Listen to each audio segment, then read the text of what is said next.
Well, this you have to see. Herschel Walker did what was probably not a good idea.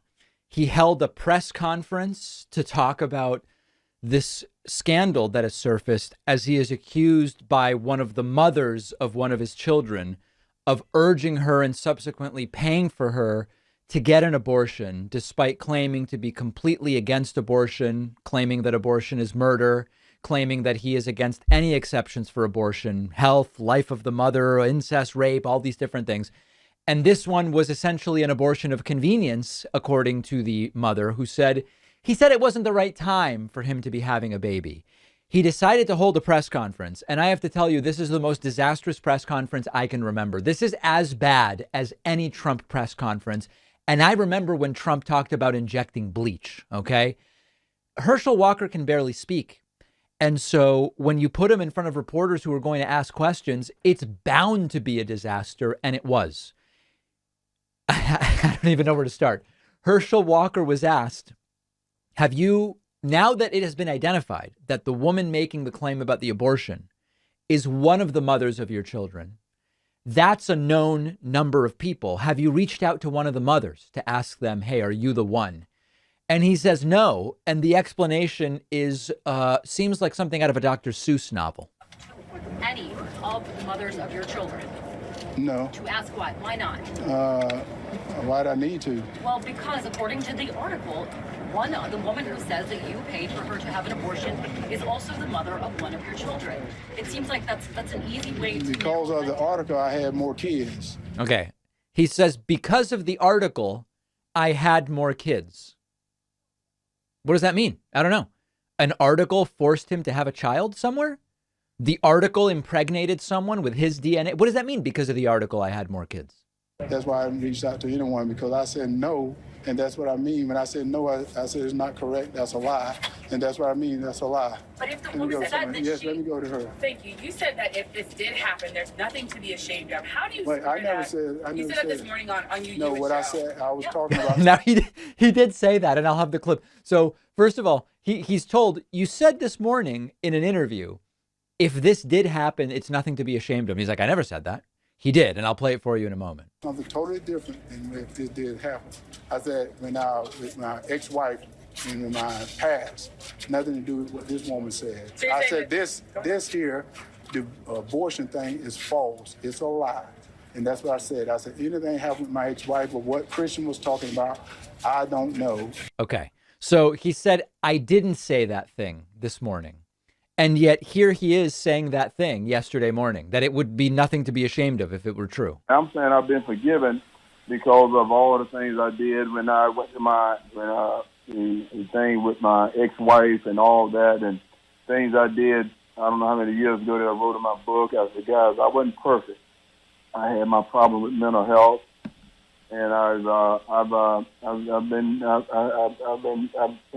been born again, but I have a new life, and I've been moving forward, and if that had happened, I would have said it, because there's nothing to be ashamed of there. If that had happened, I would have said it, because it's nothing to be ashamed of. There he is himself saying the thing, and not exactly sounding like a guy who has his story straight. That's for damn sure. And this is one of the worst candidates, not just this election cycle. This is one of the worst Senate candidates I have ever seen.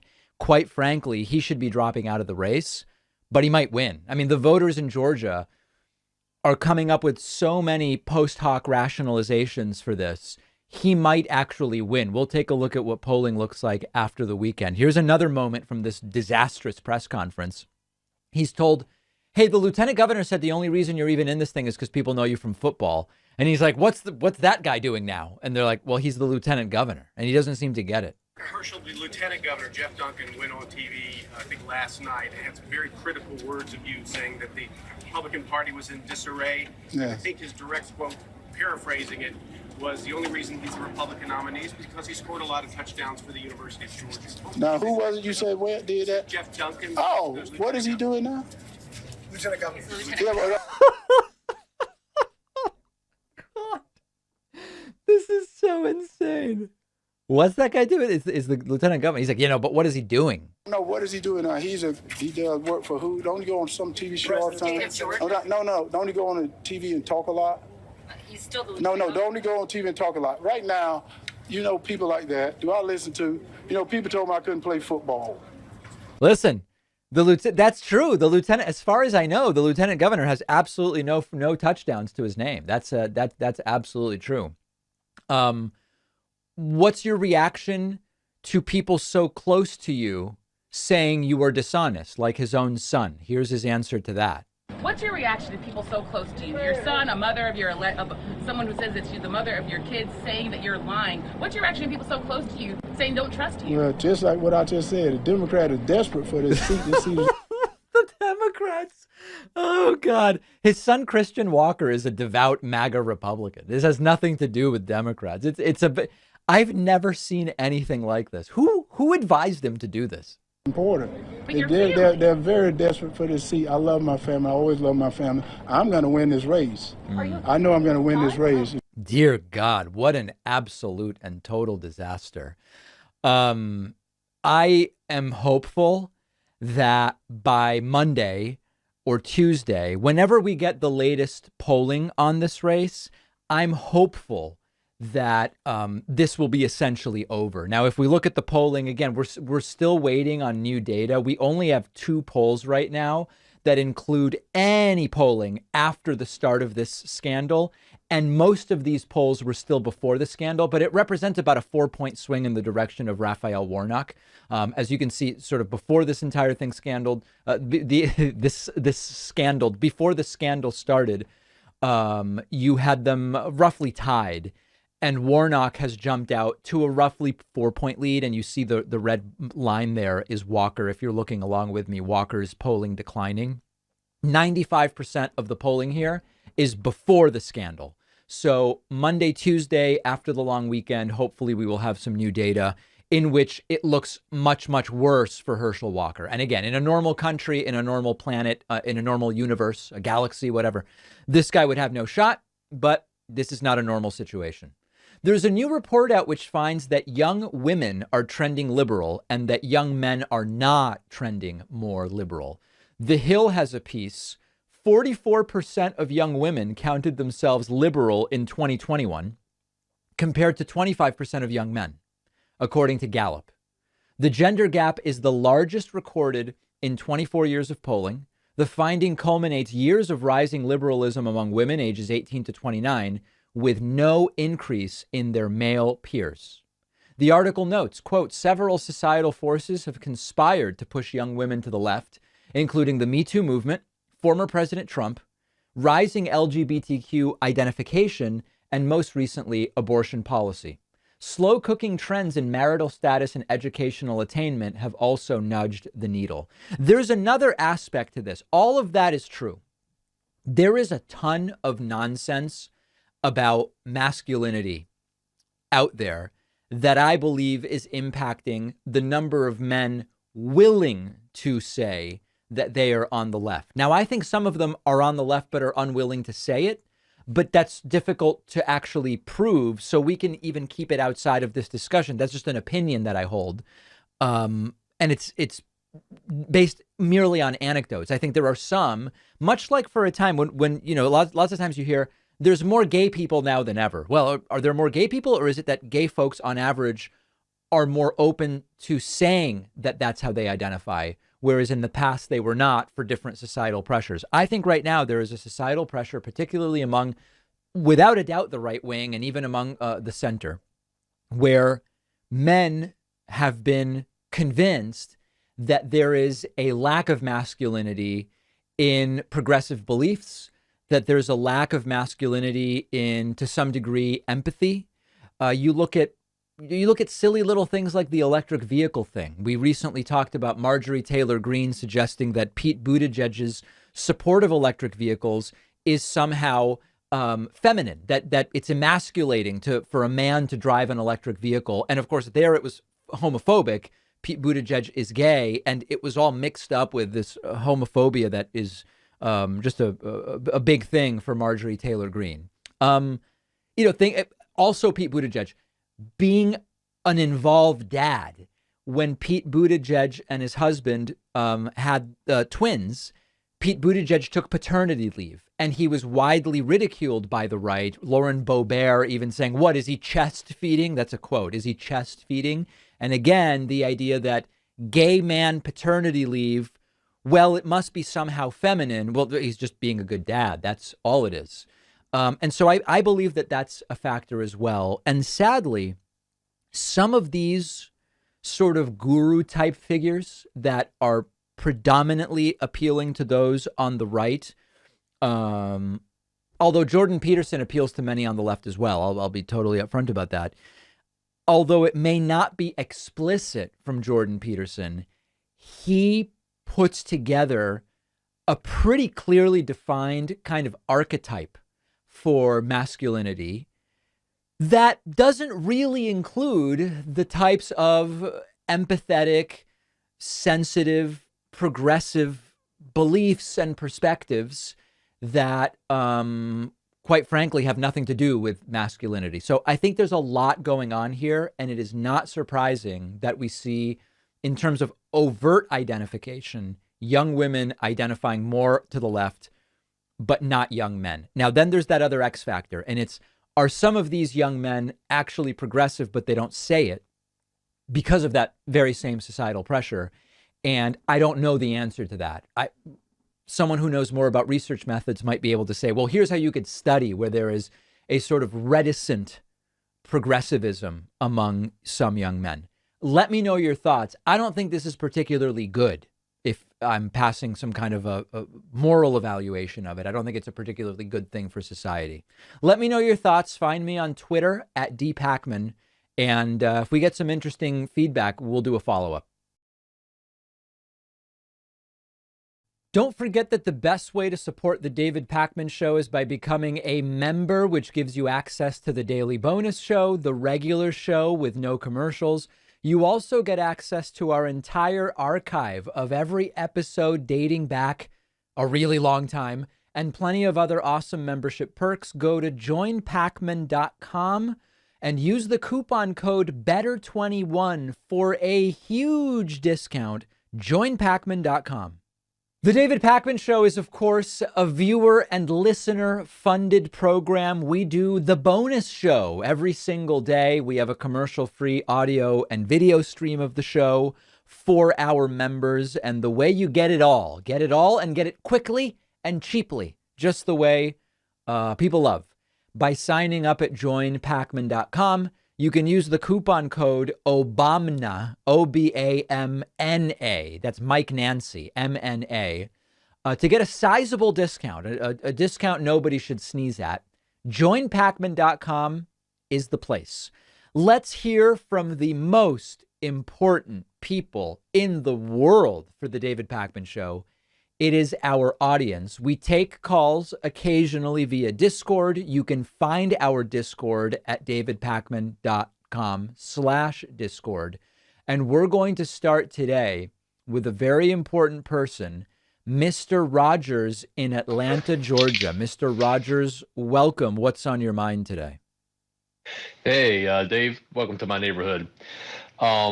Just wanted to ask, I'm having difficulty, I guess you'd say, reaching out to members, would say across the aisle about the Herschel Walker and Warnock campaign. Okay. I have a lot of neighbors that just want to vote for Herschel because he was a damn good dog. And I mean, as a native Georgian, I understand that and I get that, but I'm like, try to talk to these guys about how, he's definitely not a good representation of what it means to be a Georgian or Southern Belle these days. And so help me understand that. And this is interesting because you're talking to these folks. Herschel Walker is completely unable to explain his position on even a single issue. How do these people that like him, do they not even care what his positions are? Do they pretend like they understand what his positions are? How do they explain his incoherence? I mean, I try to say, I appreciate his time in football, but his TTE is just not what we need. Yeah. When it comes to his positions, they say, it doesn't matter.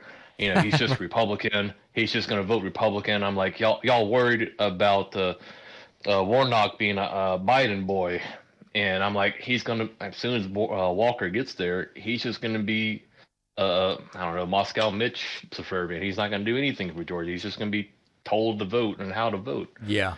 I mean, it's obvious whenever you see his what do you call it, news conferences, that Walker is about as coached as you can get on some of his background kind of noises. And still incoherent. Have you heard from any folks about the reaction now to the whole abortion scandal? Do they care about this story, or are they calling it fake news, or they don't care?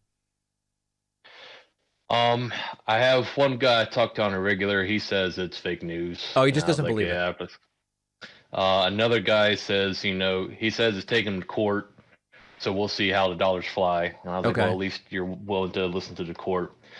But I'll be honest, it's kind of a fresh story, and I haven't had much time to talk to neighbors. That's really depressing. Yeah. Let me ask you this.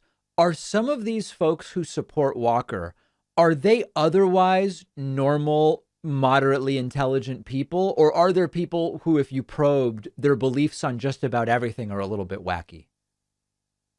I'd say it's a mix of both, because you go down to the bar for a football game. During commercials, you talk to these people, will talk normal stuff, but then all of a sudden, it can get a little odd sometimes. But yeah, I'll be honest, it seems like most of the time, Georgia fans just want to vote for Herschel because he was a damn good dog. Okay. And what do you mean a damn good dog? Oh, I'm sorry, Dave. It's the college football thing down here in the southeast United States. Damn good dog is a Georgia saying for any good, particularly good football player. Oh, okay. But I myself am a damn good dog. I'm a graduate of the University of Georgia myself, but you get the damn good dog, I guess, title if you really show how good you are. All right. Very good. Is that a bike chain I hear in the background? Yeah, I apologize for that. My windows are open. It's a nice day today. So is that genuine? Did I pick it? It actually is a bike chain? Yep. Oh, wow. Was a Harley going by. All right. That's okay. I thought it was like a bike. All right. Very good. All right, Mr. Rogers. Thank you. Let's hope Warnock wins. Let's hope. Indeed. Thank you. All right. Thank you very much for the call. There's Mr. Rogers in Atlanta, making a number of very, very important declarations there. Remember, anybody who wants to participate, name and location as your nickname. If you have only one or the other, I will be unable to call on you. Let's go next to Noah from New York. Noah from New York, welcome. Hey, David. Good to talk to you. I've been watching you for a while, so a little nervous, but thank you for bringing me on. Well, so far you're doing great. Your audio's good, so we're off to a good start, really. Thank you. I had to really look around in the settings, figure out how to turn off the Discord notifications. Good. Anyway, though, I would say I got a question for you. It's just a little more of a silly question. It's not too serious because we can't really know. It's like, what would you do in a zombie apocalypse type stuff, right? I'm just curious. I want to kick this back and forth with you. How do you think what's happening if climate change is going to pan out? We're not going to clearly avoid it. We're not doing nearly enough. What do you think the end result of all this is going to be? I mean, the damage, what's going to happen, how it's going to affect our dialogue and politics moving forward? What do you think? It's so difficult to say, and we're so terrible at predicting things. So let me give you one claim that's made, and then and which I don't believe, and then we'll back up from it. There are some who say, listen, I don't deny that what climatologists have identified is real and it's coming. I just am confident that science and engineering is going to be able to keep up to prevent it from ever really getting that bad. Okay, that's something some people say. I don't subscribe to that. I don't subscribe to that.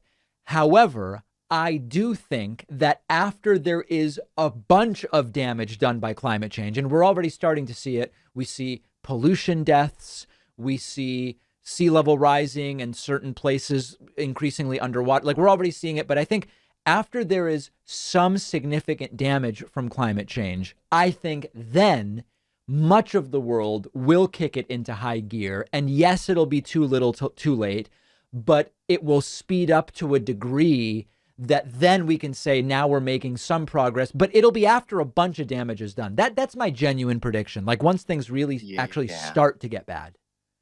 Yeah, that's what I thought too, is that like you're not really going to see it taken seriously until you get issues with like climate refugees and mass migration to a lot of, what we call first world countries or damage there. And the thing is, a lot of people are going to hear our conversation, Noah, and they'll say, but guys, that's already happening. And I don't deny that, but I'm saying it's going to have to be more. It's going to have to be more. Yeah, it's going to have to be massive, I think. Do you think you're going to see like almost some crackdowns on like those who have opposed or do oppose it? And generally, do you think like I'm talking like authoritarian situation? Because I do wonder this, like if things get very bad and desperate, are you going to see like hard line measures taken by governments that are going to cause like pushback and stuff? Absolutely. There are countries that already lean more authoritarian. The countries that lean more authoritarian, whenever we get to this imaginary point that I'm talking about, I think you will see some very hardline action by some governments. But you will have to wait and see exactly which governments those are at that time. Yeah, and how that'll go. All right, and one last thing. Do you think people who are like hardcore denying it are ever going to come around, or do you think there's probably still going to be like a block that are just going to convince themselves that it's like Antifa changing the weather or something? Yeah, there will always be people who believe it's geoengineering or something like that. All right. Listen, Noah, before I let you go, can you off the top of your head, can you name 4 countries that start with the letter L? Let's say Lithuania. Yeah, man, you're putting me on the spot here. So now it's like when people are asked to name a book. Yeah, they're like, name any book, and they're like, oh God, which book? There's so many. I mean, Lithuania is a good start. Liechtenstein. Yep. I would have also accepted Luxembourg, Latvia, and Laos. Yeah. There we go. Yeah. Yeah, that's fine. All right, Noah. Thank you for the call. Appreciate it. All right, you too. Take care. Okay, take care. There's Noah from New York bringing up some sad but relevant and important issues, I have to say. Let's go next to Chuck from Pittsburgh, Pennsylvania. Chuck, welcome to the program. What's on your mind today? What's going on, David? Can you hear me? I can. Not really a question, just kind of giving you guys an update from PA here since we got this important Senate race coming up here. And gubernatorial. Yeah. Well, so, I live, I don't actually live in Pittsburgh. I live south of Pittsburgh, about an hour, but it's like really the only notable thing. So that's why I put that. But I live in Fayette County, and it's pretty red here. But I mean, it's pretty disgusting when I drive around. Like, everybody's got all of these Mastriano signs in there. So it's got me a little worried. The only thing you cover like the polling. Yeah, it's looking pretty good right now for Shapiro.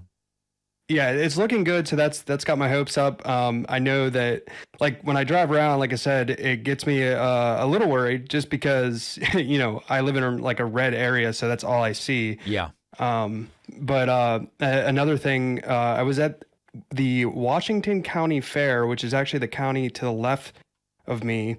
And do we say to the west? Is that what you mean?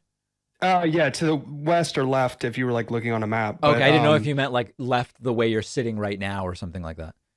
No. Okay. But as we were leaving the fair, and again, I'm not a big fair person. I just kind of went because I don't know, I haven't been in a while. Okay. And we were leaving, and we're walking back through this like field to our car, and like this family is walking out, and they got like 3 kids, and they're all, I can't remember if I think they were just waving either American flags or like Doug Mastriano flags or something, but their kids were chanting FJB, and it was just like a very, very disturbing sight to see. Like, how old were the kids? Oh, probably like 9, 8. Oh my goodness. Yeah, it was like very cultish. But it was pretty disgusting. And then another thing real quick is like where I live, I actually fly an American flag off my house just to kind of, because like I feel like a lot of Republican, like, if you're not a Trumper, if you don't support the U.S. or like if you don't fly a U.S. flag, I feel like you're like looked at as like a demon. It's stigmatizing. Republican. Yeah, so I just fly an American flag off my house to maybe, not get my house shot up or something by an angry Republican. That's not bad. I mean, the Eggman, who's a Jewish progressive but lives in upstate New York, he wears flannels and grows a big beard to try to blend in. So I understand. Yeah, I grow a beard. I don't grow a beard for that reason. Yeah. I actually just enjoy a beard, but Fair. It actually does help fit in, I guess, a little bit. It certainly does. All right, my friend, thank you so much for the call. I appreciate it. Yep, no worries. All right, interesting calls today from all over the place. I'm liking it. Let's see, where do we want to go next? How about let's go to Lahav from Greensboro. Lahav, welcome to the program. Hi, David. Can you hear me? I can hear you fine. Okay, I want to play a quick fire game. We're going to play a game now, you and I?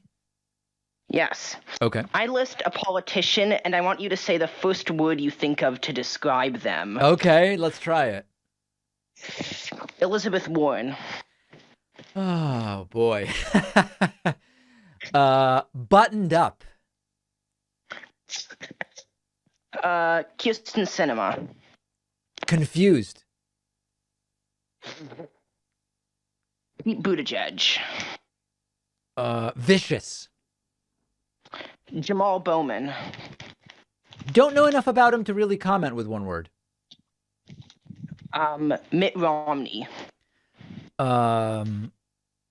Timid. Let's see. Steve Scalise. Pathetic. Gretchen Whitmer. Oh, man, Gretchen Whitmer. Milquetoast. AOC. Passionate. Jill Stein. Very nice, I guess. Jeb Bush. Jeb Bush. Very nice. How many more of these are there, by the way? Oh, I'm sorry. Did you say Jill Stein? I thought you said Jill Biden. Hold on. Jill Stein. No, Jill Stein. Cuckoo. Yeah, that's better. Okay. Tulsi Gabbard. Despicable. Okay, and let's see here. Let's stop. Sanders. Let's leave it there. I think that's good. That's a lot. I don't know that I have too many of these left in me. Okay, thank you. All right, thank you very much for the call. Appreciate it. By the way, Milquetoast is Milque for everybody who now is looking that up. It's not like MILK, milk, like from cereal and milk. All right, everybody. Let's take a very quick break, but we're still going to take calls after the break. So if you're holding to chat with me, hold on just a little longer and I will hopefully get to you. Quick break. If you value what we do at the David Pakman Show, remember to support us on Patreon. Go to patreon.com/David Pakman Show, where you can get access to behind the scenes videos, the daily bonus show, the commercial-free daily show, as well as special discounts on merch, including hats, hoodies, mugs, and t-shirts. You can support the show for as little as $2 a month. Check it out at patreon.com/David Pakman Show. All right, let's hear from a few more people in our audience. We take calls weekly via Discord. You can find our Discord at davidpakman.com/Discord. That is the place to go. Let's try Jojo from Melbourne, Australia, which can sometimes go well. Sometimes Jojo's calls get a little risque. Jojo, what's on your mind today? Yeah. Oosh. Jojo? Hello? David? Jojo, did you have a question for me today? Oh, yeah. Can you hear me? Yeah. Yes. Oh, hi, David. I do have a question for you. Yes. Okay, I'm going to talk about nepotism. Did you see the wave of it coming? Did you think it was abnormal? So obviously, first of all, there was the family that took over the White House, and then there's Clarence Thomas and his wife. This is nothing like I would have seen in my country anyway, but is did you think it was abnormal, or was it just something that I seemed think to be the normal to you? nepotism in the Trump administration was particularly brazen, but not altogether surprising. Yeah, I mean, I thought it was in particular, but then it just capped it off with the Ginny Thomas and Clarence Thomas thing, which I think, I mean, in a normal world, I would think that he would resign his place in the Supreme Court. But that's just me. I'm not sure. Yeah, I don't know What that you the think. Clarence Thomas thing is necessarily nepotism. I think it's more corruption, you know, and yeah, I don't know that nepotism's the word I would apply, No. but it's certainly disgusting. That's for sure.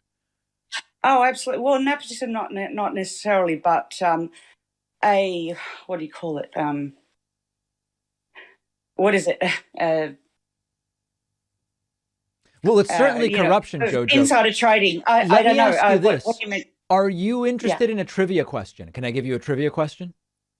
Absolutely. Can Go you for name it. countries that start with the letter J? Countries. Give me a hard one. Oh my God, you put me on the spot.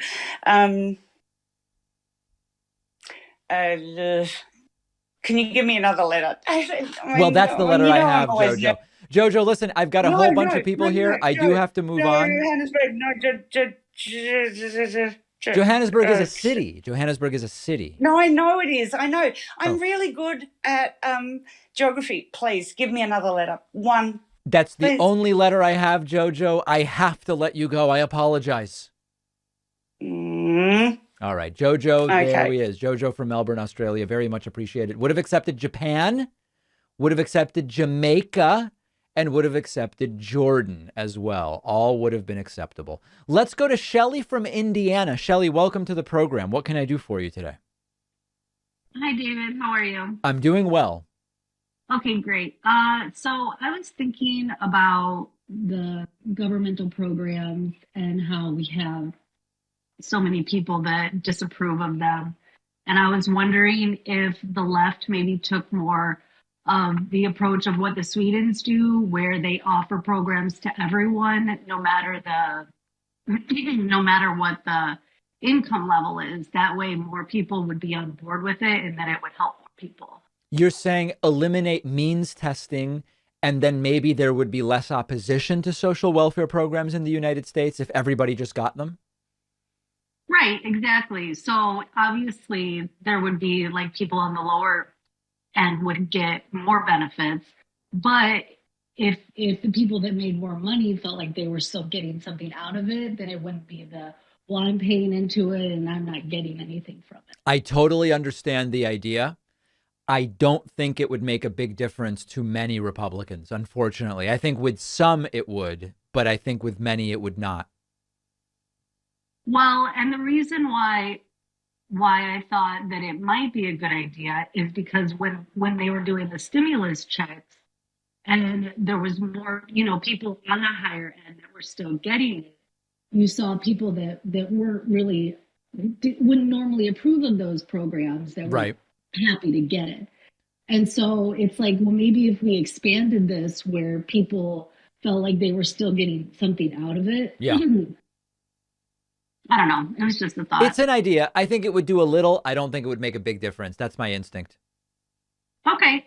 Yeah. How are things in Well, Indiana? thank you very Things much. are okay there? You're welcoming back Mike Pence and everything?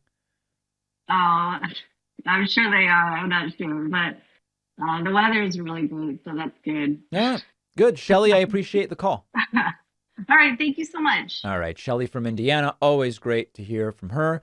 Let's go to Lucas from Brazil. Brazil, of course, will have a runoff election on October 30th, and things are quite wild there. Lucas, what's going on? Hello, do you listen? I can hear you. So, I want to ask you about a video you made 2 months ago about Christina Kirchner assassination attempt. Do you remember the video? I do. Well, it's kind of a hard question, let's say. Don't you think it was a bit conspiratorial, the video? Yes, I admit that in the video. I mean, even the right-wing media in Brazil, they hate Argentina. They think it's like far left or whatever. They weren't saying that. I mean, it seems like you did some Clinton body count, but Christina body count. I mean, yeah. Listen, no, I mean, I say in the video, it could absolutely be perceived that way. It's just, you know, I'm not pointing fingers at anyone in particular. Just the entire thing stinks to high heaven, and it's certainly not a unique. You know, Argentinian media have suggested it, and yeah. But I say in the video, it's conspiratorial without a doubt. I think that's a little the problem with breaking news. Breaking news media coverage in general. You don't have all the information and so on. For example, it didn't have anything to do with it being breaking. I still have the same opinion today. I mean, and now it's, you know, it's been 2 months, so I don't know. But you still think that it was kind of a fake flag today, or? I think it's completely plausible. This is one of the most corrupt people in the history of Argentinian politics, on the cusp of very serious evidence being presented against her, and I would put nothing past her morally, for sure. Okay, so I guess you just bite the bullet on the conspiratory stuff, I guess. I'm biting the bullet. Yep, the frogs are turning gay and everything. You got me, Lucas. No problem. Yep. No problem. One little question about ranked choice voting. Do you think it's a good path forward, or I mean, do you have any take on it? Yes, I have a dozen videos about this where I go through the different forms of it, single transferable vote and others. And generally speaking, some version of ranked choice voting is very appealing to me. I see. Well, I guess that was my questions. Thank you, David. All right, Lucas, thank you. And who do you support in the upcoming election, by the way? In the second round, Lula, but in the first, a politician named Ciro Gomes. That didn't go very well. Okay, fair enough. But Lula in the second. All right, well, we're going to be watching it closely, my friend. Good. Thank you. Thank you. There's Lucas from Brazil with a very, very important election upcoming. Let's go to Grant from Iowa City. Grant, welcome to the program. Hey, David. So I know you get a lot of criticism and stuff, obviously from people way on the right side of you. Yeah, and the left. On the spectrum. And, well, yeah, the left too, that's what I was going to say. So for when you get criticism from people left of you, for me personally, it just gives me like a ton of anxiety. I get nervous about it because I am afraid of being like perceived as like this, you know, negative, whatever. A negative Nancy? Is that a sexist or just term? like, Are we not supposed to use negative Nancy anymore? I'm not sure. Yeah, I don't know either. Like even stuff like that, I guess. Like hearing that, I would be like, oh gosh, like, you know, I know. Please don't think I'm a bad person. You know. I ate an egg. Please don't kill me. Yeah. So I guess how do you kind of personally handle you know, getting criticism from people left of you who would say, you know, you're a horrible person for what you believe or whatever? Because for me, just kind of naturally wanting to live at peace with like everybody, it just like, yeah, I don't know. It really bends me out of shape. And well, here's the thing. A lot of this stuff in person would not become what it is when you're leaving someone a voicemail or leaving a comment on their videos. People are just by their nature much more confrontational online. And so I see, you know, these people who attack me from the left, but we agree on like 95% of stuff.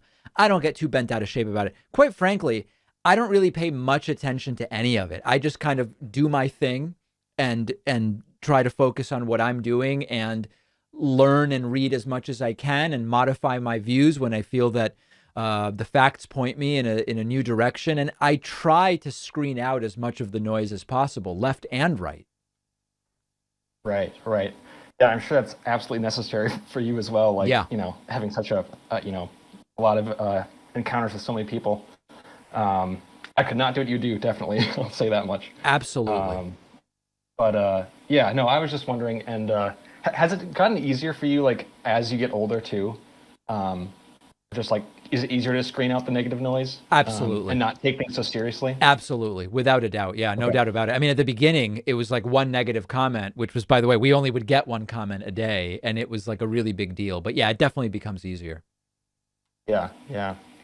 No, I'm just curious because it's like, I'm thinking like, I'm way behind on this stuff because I'm almost 26 now, and I'm like, I feel like I get bent out of shape as if I'm a 7-year-old or something.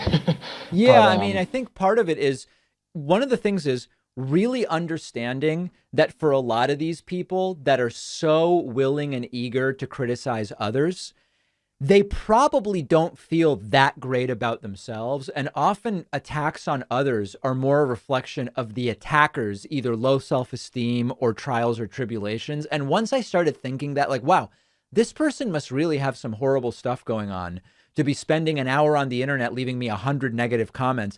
I kind of feel bad for them more than anything else. yeah, that makes sense. Sorry, my question wasn't a political one or whatever. But No, it's that's just okay. Do you want a trivia question before you go? Oh gosh, you can try. I'm gonna totally botch it because I'm quite nervous. But Okay, here we go. We can go for it, I guess. What is the typical name for a dried plum when you buy it as a dried fruit? What do they call a dried plum? A prune? You're absolutely correct. Okay, holy You're cow. absolutely correct. You did it. I don't know why that made me so nervous. All right, my friend. Thank you for the call. I appreciate it. Yeah, thanks, David. All right, take care. There's Grant from Iowa City. Really excellent execution there on the trivia question. That could have gone bad. It could have gone very bad, and thankfully it did not. Let's go to Samer from Metro somewhere. I can't see. It's Where are you calling from, Samer? Samer left. Okay, Samer apparently did not want to be on. That's interesting. Let's go to instead Garrett from Chicago. Garrett, welcome to the program. Hello, Mr. David the Pac-Man, sir.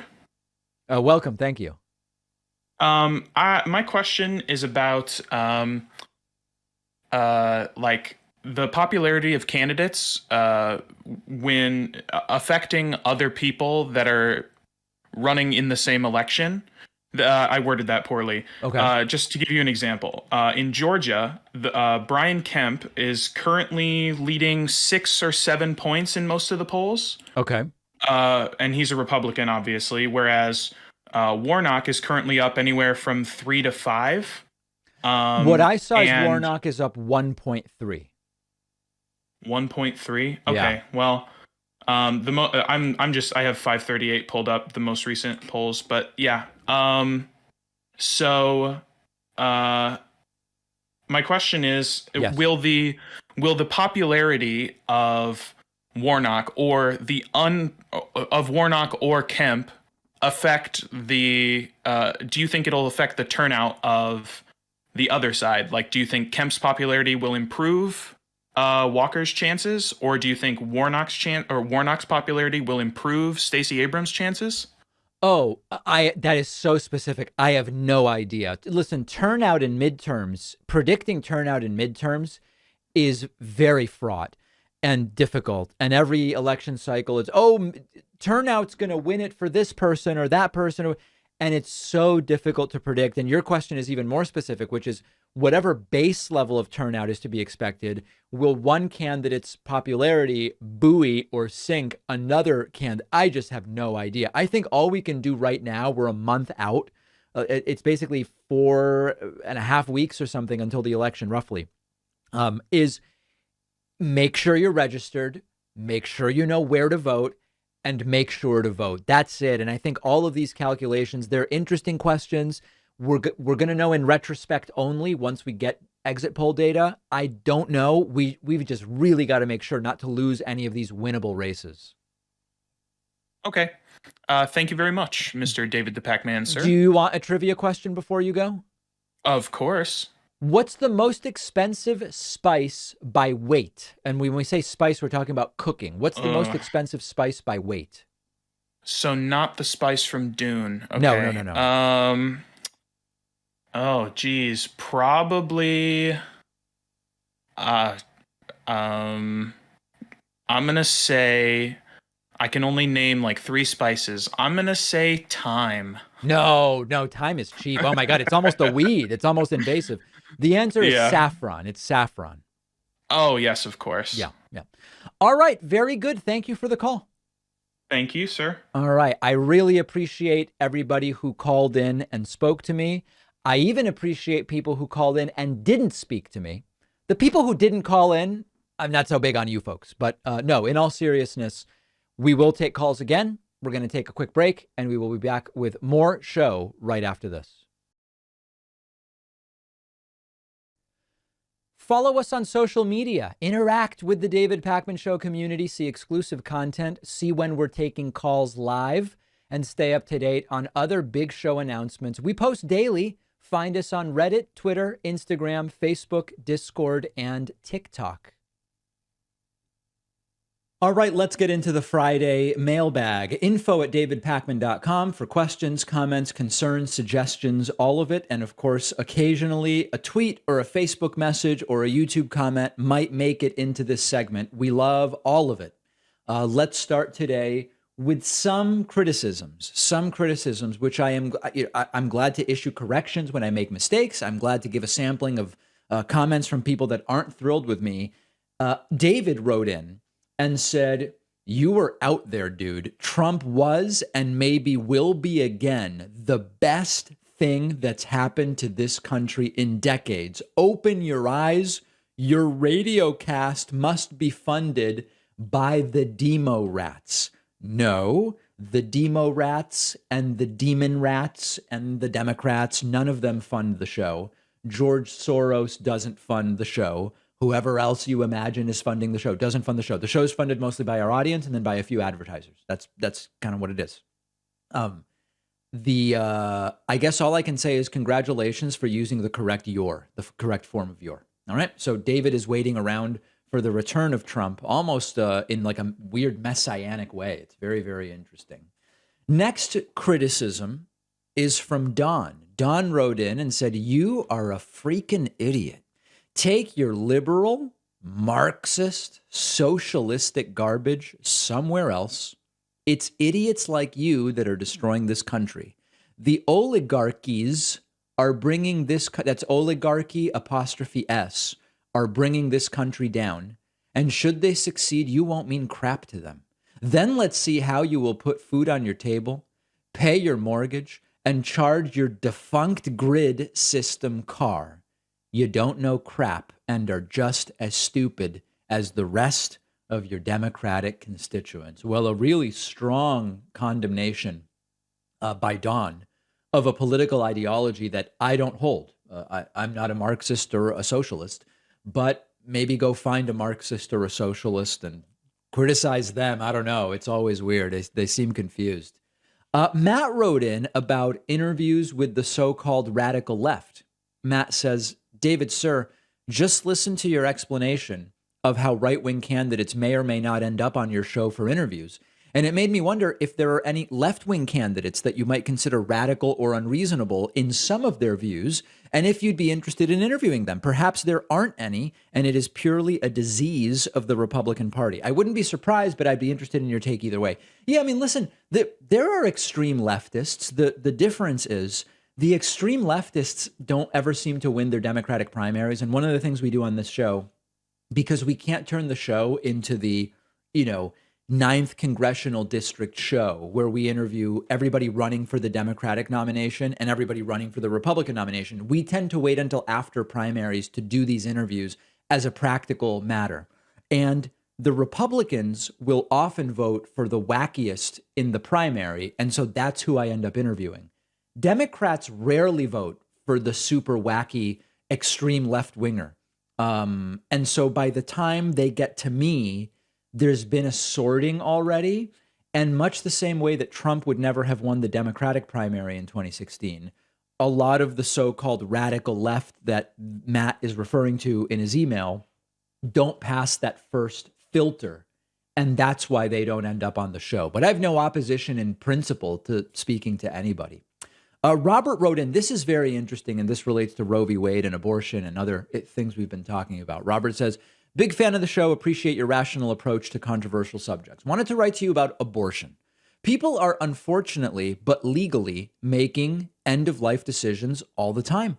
When an individual's higher brain function ceases, the family can opt to have life support suspended. This is generally rationalized by the collective understanding that once higher brain functions have ended, the person is already gone. If people have accepted, and this is the wrong accepted, so the right word here is ACC, but let's imagine we understand what Robert is saying.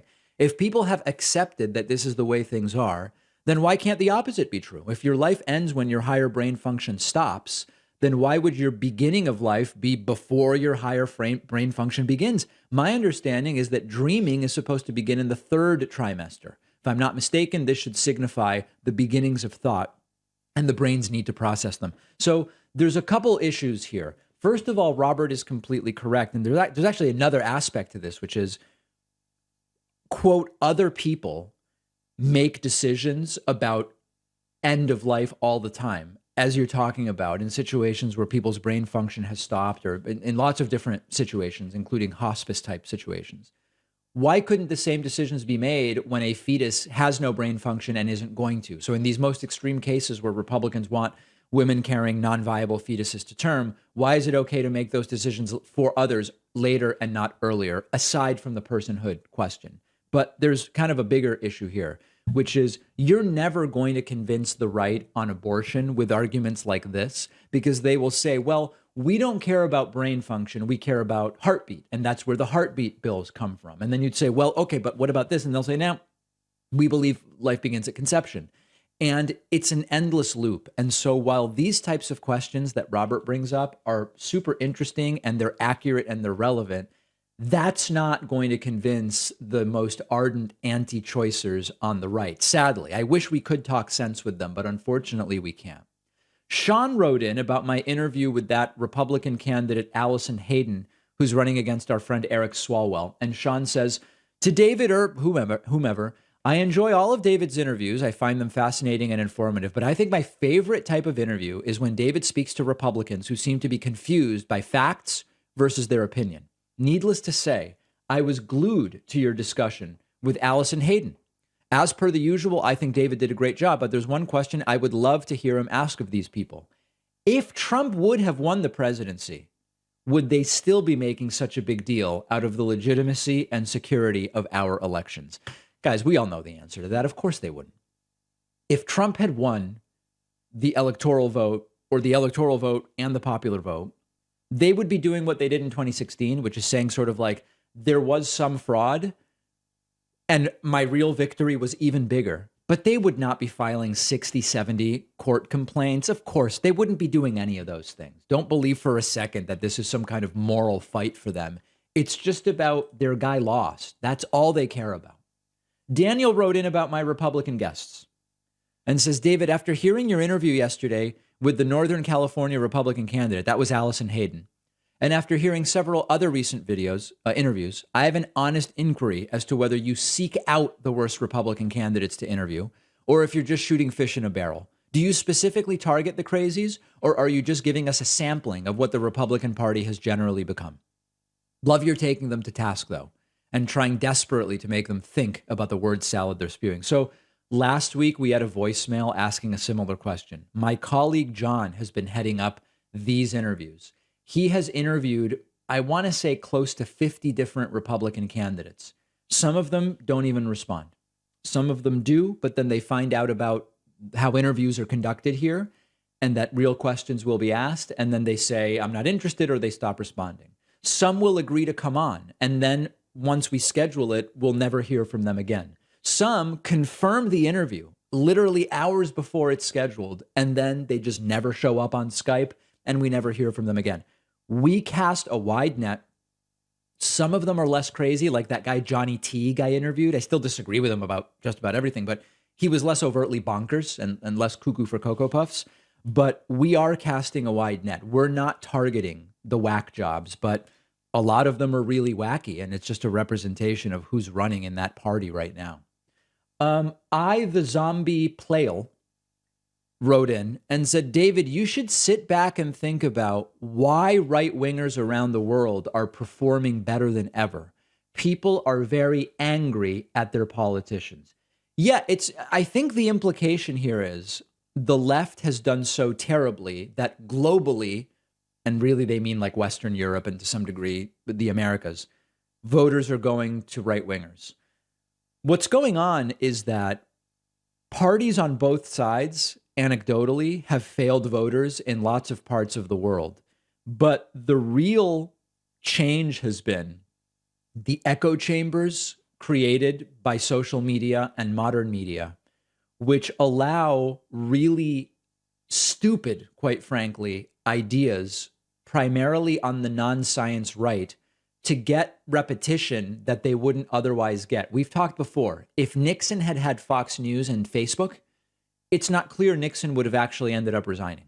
And it's possible he would have been impeached by the House and maybe not convicted by the Senate if senators at the time had seen support in social media the way there was support for Trump during the impeachment trials that he had. So I do think that a lot of this is thanks to disinformation, faux populist messages, or maybe actual populist messages, which don't really lead to any substantive policy, have also kind of infected the political discussion. And so it's not about the left has been so bad that right wingers have won. It's not that at all. But there is a story there to be told, and I think it's an important one for sure. All right. If you have any questions, comments, concerns, things you want to say, write to info@davidpakman.com. Your email may be featured on an upcoming episode. And remember that the party doesn't have to end right now. You can sign up on my website, joinpakman.com, to get an extra show every day. That's the bonus show. And so many more great member benefits. You can use the coupon code INDICT, INDICT, to save a bundle off of the cost of a membership. We'll see you on the bonus show or otherwise back here on Monday.